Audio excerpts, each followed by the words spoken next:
तो एक चीज इसमें जौ में जो आप कहीं भी सर्च करोगे तो मिलेगा कि जीआई इंडेक्स यानी ग्लाइसेमिक इंडेक्स जो होता है जौ का, मेरे ख्याल से जितने भी खाद्य अनाज हैं उनमें सबसे कम है। गेहूं की करें 60 प्लस होता है, जबकि चावल जो सफेद चावल होता है 70 प्लस होता है इसका जीआई इंडेक्स। तो जीआई इंडेक्स एक स्वास्थ्य का आपका मापक है भाई, इसमें जिसका कम होगा अनाज का वो ज्यादा स्वास्थ्यवर्धक है।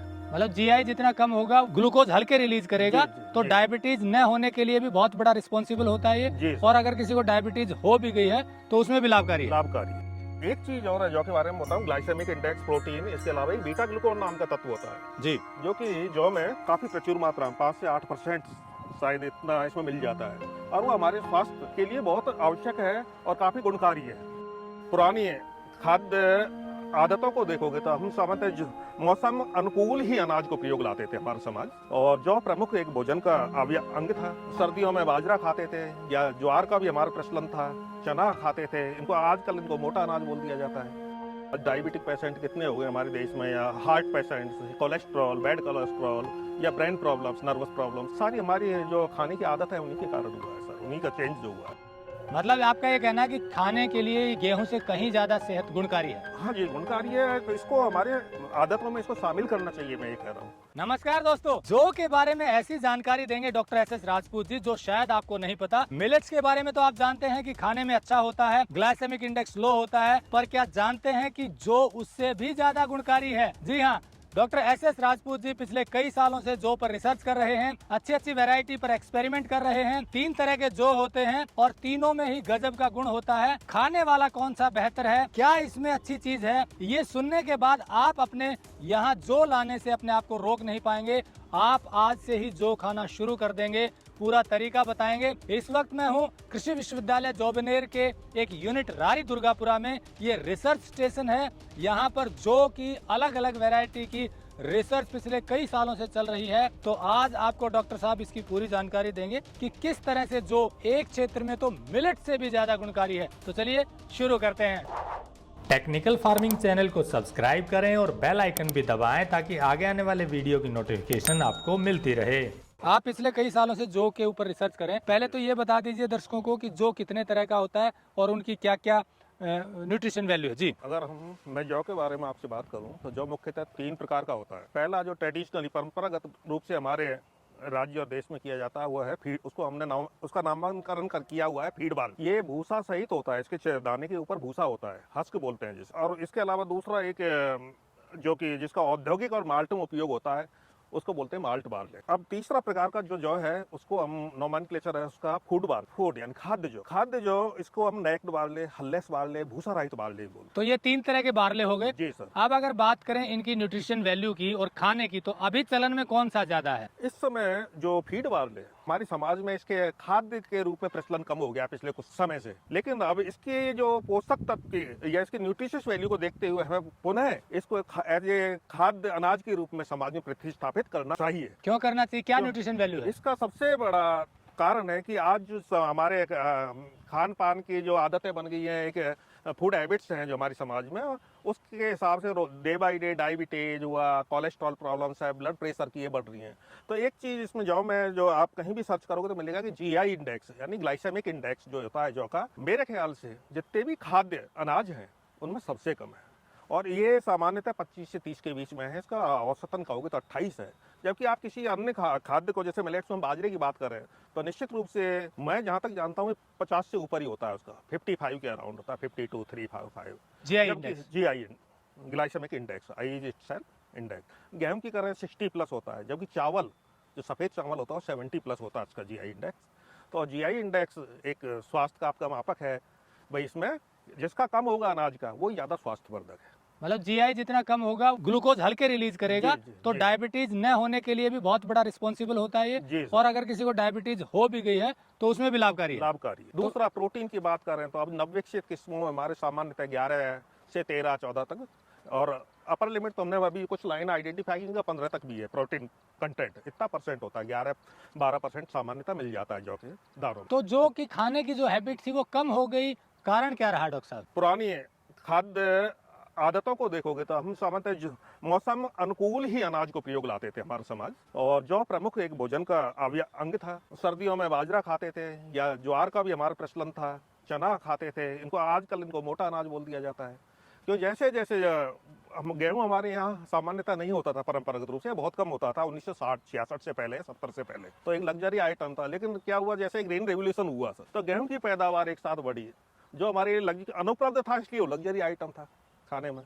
तो जैसे इसकी पैदावार बड़ी सामान्य और आसानी से उपलब्धता बढ़ी, तो लोग गेहूं की तरफ अपना सारा है ना जो खाद्य खाने की जो आदत है गेहूं की तरफ शिफ्ट हो गई सर। ये 70 के बाद में हुआ है, 1970 के बाद में। इसी के बाद डायबिटीज भी बढ़ गई और इसके बाद बीमारियां में बढ़ हम गई। देख रहे हैं समाज में हम अपने सभी अक्रॉस द कंट्री कि सब आज डायबिटिक पेशेंट कितने हो गए हमारे देश में, या heart patients, cholesterol, bad cholesterol, या ब्रेन प्रॉब्लम्स, नर्वस प्रॉब्लम्स, सारी हमारी जो खाने की आदत है उन्हीं के कारण हुआ है सर, उन्हीं का चेंज जो हुआ है। तो आपने बताया तीसरी जो वैरायटी है फूड बार्ले, जी। वो किस स्टेज में है और वो किस तरह की वैरायटी? फूड बार्ले सामान्यतः हमारे पहाड़ी क्षेत्र में परंपरागत रूप से इसकी खेती की जाती है असंचित रूप से, लेकिन वहाँ की किस्में जो है हमारे ये मैदानी भागों के लिए उपयुक्त नहीं है उनके जो।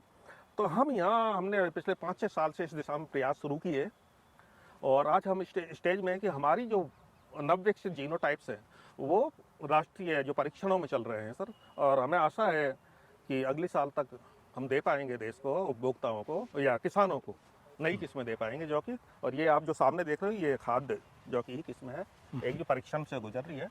दोस्तों जो डॉक्टर साहब बता रहे हैं कि 3 तरह के बार्ले होते हैं, जो होते हैं एक फूड बार्ले, एक फीड बार्ले, एक माल्ट बार्ले। माल्ट बार्ले ज्यादातर कन्फेक्शनरी आइटम या बियर बनाने में प्रयोग होता है, और फीड बार्ले है उसके दोनों पर्पज होते हैं। उसका स्टेम भूसे के लिए प्रयोग होता है, चारे के लिए, और जो उसका अनाज का दाना है वो आदमी के लिए ज्यादातर प्रयोग होता है, पर उसके ऊपर एक परत होती है हस्क की, वो हटानी पड़ती है। जनरली क्या हुआ कि फीड बार्ले को खाना हमने कम कर दिया उस हस्क के कारण, और आदत छूट गई। जबकि डॉक्टर साहब का कहना है, और ये रिसर्च आप गूगल पर भी देख सकते हैं, कि इसका ग्लाइसेमिक इंडेक्स बहुत लो है, बाकी अनाज की तुलना में काफी लो है, और ये डायबिटीज और कोलेस्ट्रॉल कम करने के लिए या ना होने के लिए बहुत ज्यादा कारगर है। अब बात आती है फूड बार्ले की। फूड बार्ले के छिलके के ऊपर कवर नहीं होता, लेकिन ये वैरायटी अभी रिसर्च में चल रही है, कुछ मार्केट में उपलब्ध है, ज्यादा नहीं है। ज्यादा है फीड बार्ले, लेकिन वो भी न्यूट्रिशन वैल्यू बहुत जबरदस्त रखता है, बहुत ज्यादा अंतर नहीं है। बस खाने में इसका छिलका शायद आप बता रहे हो नहीं होगा फूड बार्ले का, बिल्कुल नहीं होगा, तो वो इजी हो जाएगा खाने में। जैसे गेहूं का दाना दिखेगा उसी प्रकार से आपके जौ का दाना दिखेगा, देख तो वो खाने में इजी हो जाएगा, पर इसको आने में लार्ज स्केल पर आने में भी समय लगेगा शायद इस वैरायटी को। हाँ, एक चीज और है जौ के बारे में बताऊं, ग्लाइसेमिक इंडेक्स, प्रोटीन, इसके अलावा एक बीटा ग्लूकोन नाम का तत्व होता है जी, जो कि जौ में काफी प्रचुर मात्रा में 5 से 8% शायद इतना इसमें मिल जाता है, और वो हमारे स्वास्थ्य के लिए बहुत आवश्यक है और काफी गुणकारी है। ऐसा लिटरेचर को अगर देखेंगे तो बीटा ग्लूकोन की मात्रा इसमें काफी कुछ अच्छी है, स्वास्थ्य के लिए बहुत उपयोगी है, तो वो भी तो इसलिए भी अच्छा है, इसको खाना चाहिए। इसलिए इसको खाना चाहिए। खाना तो डॉक्टर साहब अब बात करें खाने का क्या तरीका बेहतर होना चाहिए इसका, अगर फीड बार्ले की बात करें? सामान्यतः आप किसी भी एक फूड हैबिट्स को हमको चेंज करना चाहिए, डाइवर्स करना चाहिए। हमें सभी जो उपलब्ध अनाज है हमारे क्लाइमेट के हिसाब से और सैकड़ों साल से जांचे परखे हैं, उन सबको मौसम के हिसाब से हमको कंज्यूम करना चाहिए। गर्मी में आप जौ का, और हम गाँवों में देखेंगे, बचपन में देखते थे कि हर घर में गर्मियों के मौसम में जौ की रावड़ी एक तो कॉमन था, हर घर में था, किसान परिवार में सामान्य था, तो वो मौसम के अनुकूल भी था, स्वास्थ्य के लिए उत्तम भी है और आवश्यक भी है, मतलब गर्मियों में ये खाना चाहिए, बहुत जरूरी है सर। और अब भी हम कोई धानी, अब लेकिन बहुत कम हो गया है इसका उपयोग। जौ की रोटियां बन सकती हैं, बहुत अच्छी बनती है सर, मैं खाता हूँ। और भी आजकल बिस्किट्स हैं या और भी कई कॉन्फ्रेक्सी आइटम्स हैं जौ से बनाए जा रहे हैं सर मार्केट में, जैसे मिलेट्स को बढ़ावा दे रहे हैं, तो उसी प्रकार से इसके भी लोग आ रहे हैं इसके प्रोडक्ट्स बनाने में। मतलब आपका ये कहना है कि खाने के लिए गेहूं से कहीं ज्यादा सेहत गुणकारी है? हाँ जी, गुणकारी है, तो इसको हमारे आदतों में इसको शामिल करना चाहिए, मैं ये कह रहा हूँ, क्योंकि गेहूं की अपनी एक इम्पोर्टेंस है। गेहूं वो अनाज है जिसके कारण आज हमारा देश कहते हैं ना फूड्स में सेल्फ सफिशिएंट है। मतलब बदल बदल कर खाना चाहिए। हाँ, खाना चाहिए, सबको खाना चाहिए, एक ही अनाज से अपने को आदत नहीं डालनी चाहिए, इनको भी शामिल करना चाहिए। तो दोस्तों जैसा doctor S S Rajput ji ने बताया कि जो हमें अपने खाने में शामिल करना चाहिए, गेहूं भी अच्छा है, सभी अनाज अच्छे हैं, लेकिन बदल बदल कर खाना जरूरी है। एक ही चीज को हम बार बार खाते हैं लगातार, इसीलिए समस्या पैदा हुई है। हमने गेहूं को ही मुख्य आहार बना लिया है, जबकि पहले समय में जैसा बताया, जो गर्मियों में खाया जाता था, बाजरा सर्दियों में खाया जाता था, चना खाते थे, जो अनाज होता था सब बदल बदल कर खाते थे, और इसी कारण स्वस्थ रहते थे। डायबिटीज़ का नाम नहीं था आज से 40 साल पहले, लेकिन अब केवल एक अनाज के कारण ये दिक्कत हो गई। तो जौ को जरूर शामिल करें। गर्मियां जब आएंगी तो मुख्य रूप से जौ की रोटी या जौ की राबड़ी जरूर बनाएं और ऐसा करेंगे तो निस्संदेह आपको सेहत में लाभ होगा। टेक्निकल फार्मिंग की मुहिम है कि खाने की शुद्ध चीजों के बारे में आपको जागरूक करें, इसीलिए ये वीडियो बनाया गया था। और अधिक जानकारी के लिए नंबर दिया हुआ है, आप बात कर सकते हैं। जुड़े रहे टेक्निकल फार्मिंग से। नमस्कार, जय हिंद।